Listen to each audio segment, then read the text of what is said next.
이건 단순한 수치 보정이 아닌 수치 조작으로 볼만합니다.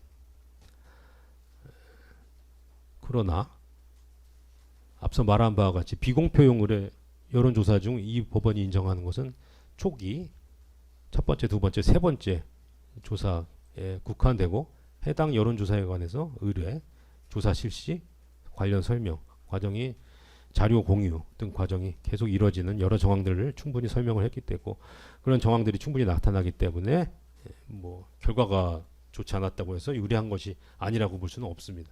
그런 의심은 들지 않습니다. 그리고 비록 강철원 피고인이 표본수나 표본 선정에 관한 의문을 제기하기는 했지만 이후 명태균에게 그대로 네 번째, 여섯 번째 공표용 여론조사 의뢰했고 공표용 여론조사에 관해서는 달리 수치 조작 등 정황은 기록상 확인되지 않습니다. 그리고 정치자금법 위반죄는 정치인이 정치 활동을 위한 비용에 기부 행위 그리고 기부를 받는 행위가 있으면 성립하고 비용 부담 행위로서 달성하려고 했던 정치적 목적이나 이익을 실현할 것까지 요구하는 것은 아닙니다. 피고인 오세훈 측이 명태균에게 의뢰한 여론조사 결과가 오히려 불리한 것이라거나 표본수가 부풀려져서 실제 결과와 다를 수 있다는 점만으로 그 정치자금 수수행위가 미수에 그친다고 볼 것은 결코 아닙니다.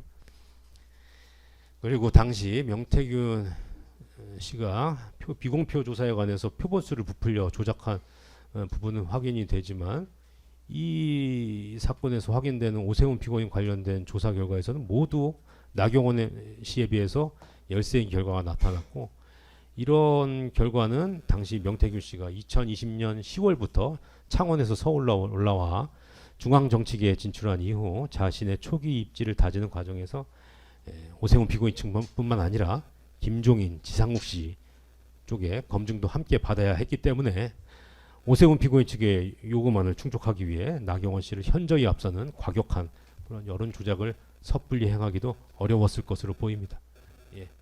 뭐 결과에 특별한 크게 영향을 미치는 부분이 아니라고 보입니다.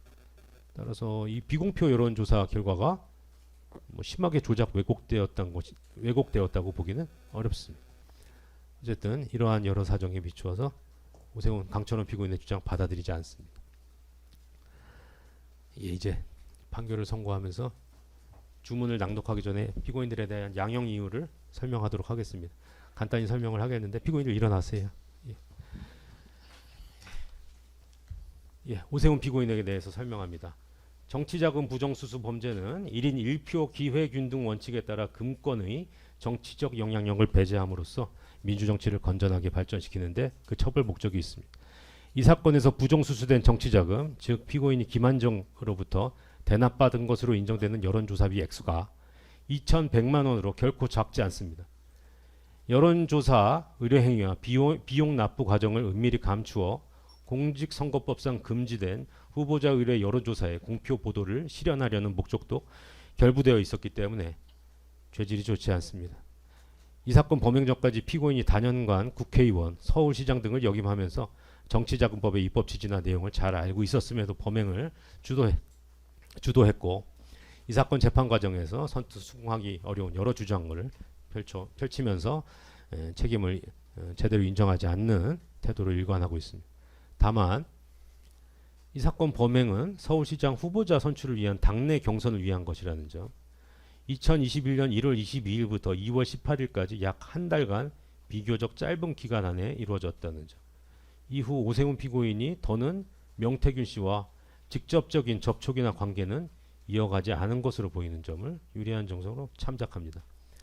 실제로 피고인 측에서 명태균의 여론조사에 대한 의문을 제기한 정황들도 나타나고 여론조사 결과가 실제로 피고인에게 불리하게 나타나는 등 피고인이 비용을 부담을 했지만 자신에게 피고인이 비용을 부담하면서 어떻게 보면 자신에게 유리한 여론조사 결과가 공표되는 것을 기대했다는 것을 넘어서 달리 명태균에게 적극적인 여론조사를 지시하거나 사주하거나 스스로 그런 조치를 했다고 인정하기 어렵습니다.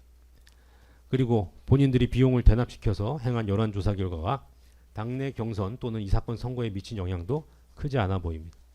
뒤에서 김한정 피고인에 관해서 설명을 하겠지만 이 사건 정치자금법 위반 구도는 후원자인 김한정 피고인과 오세훈 피고인 사이 당시 500만 원이었던 것으로 알고 있는데 한도를 넘어서는 부적절한 방식에 의한 정치자금 수수의 본질이 있습니다.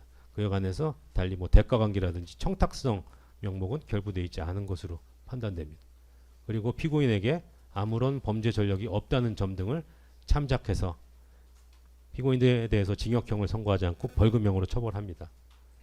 하지만 앞서 말한 바와 같이 이 액수가 2,100만 원에 달하는 데다가 좋지 않은 목적이 결부되어 있었기 때문에 피고인에 대해서는 죄책에 상응한 공직자격 상실형이 선고가 불가피합니다.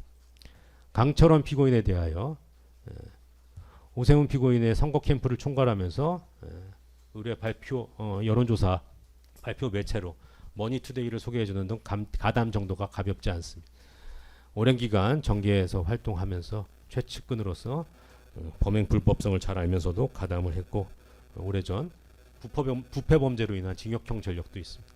다만 오세훈 피고인 지시에 따라 범행에 가담했다는 점이나 명태균에 대한 적극적인 여론 조작 지시 조치는 없었다고 보이고 오히려 결과에 대한 조사나 결과에 대한 의문을 제기한 당사자라는 점, 여론조사 및 대남에 따른 경제적 이익을 직접 향수한 증인은 아니라는 점을 유리한 정상으로 참작해서 벌금형을 선고합니다. 김한정 피고인에 대해서 피고인이 제공한 것으로 인정되는 정치자금 규모가 작지 않습니다. 이 사건 범행 전모가 언론에 보도되기 시작하자 명태균과 나는 통화 녹음 파일 전부 삭제하고 법정에서도 범행을 단순 부인하는 것을 넘어 증인으로 출석한 명태균을 계속 자극하면서 불필요한 마찰을 빚는 등 범행 이후 정황과 법정 태도도 좋지 않습니다. 다만 피고인은 후원자로서 오세훈의 요청에 따라 범행에 나아갔을 뿐 먼저 적극적으로 금전적 이익을 제한하거나 범행을 주도한 경우는 아닌 점, 기부 범행에 관하여 청탁성 명목이 결부되었다거나 개인적 대가를 기대 요구한 것으로 보이지 않는 점, 피고인에게 벌금형을 넘거나 동종 전력은 없는 점 등을 참작하여 벌금형을 선고합니다. 그 밖에 피고인들의 나이, 성행, 환경 등 여러 정상들을 고려해서 주문과 같이 판결 선고합니다. 주문. 피고인 오세훈을 벌금 1,000만 원, 피고인 강철원을 벌금 300만 원, 피고인 김한정을 벌금 500만 원에 각 처한다. 피고인들이 각 벌금을 납입하지 않으면 각 10만 원을 일일 완산한 기간 피고인을 노역장에 유치한다. 피고인 오세훈으로부터 2,100만 원을 추징한다. 피고인 오세훈에게 위 벌금과 추징금 상당액, 피고인 강철원 김한정에게 위 각 벌금 상당액의 간합을 각 명한다. 선고 마치겠습니다.